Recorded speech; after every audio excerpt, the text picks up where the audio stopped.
A day at the races in the Hunter Valley. This prosperous region is at the heart of Australia's economy, which, to the envy of the world, has enjoyed more than 2 decades of consecutive growth.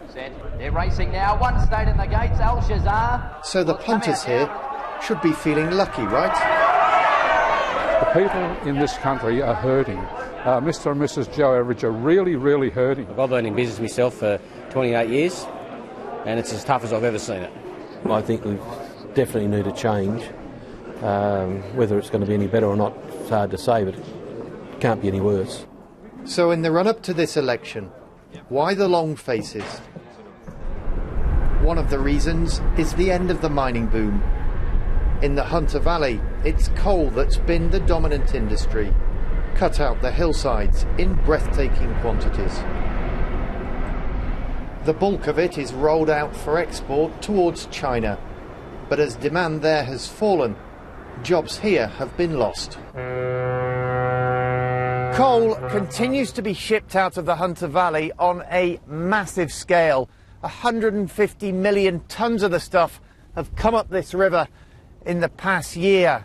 But things are slowing down, and in the run-up to this election, people are beginning to ask whether Australia hasn't been just a bit too dependent on its mineral wealth. The Hunter Valley is not just coal country, it's wine country too, with an Australian flavour. Shiraz, Chardonnay, Semillon, sort of the big 3 for us. James Agnew is a vineyard owner.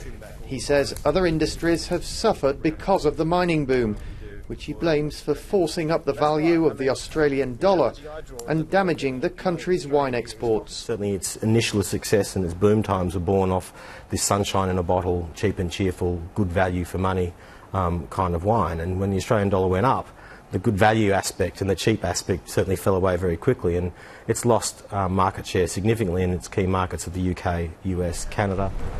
People here know that compared to other countries, things are not too gloomy. But in deciding how to vote, many Australians are not making that comparison.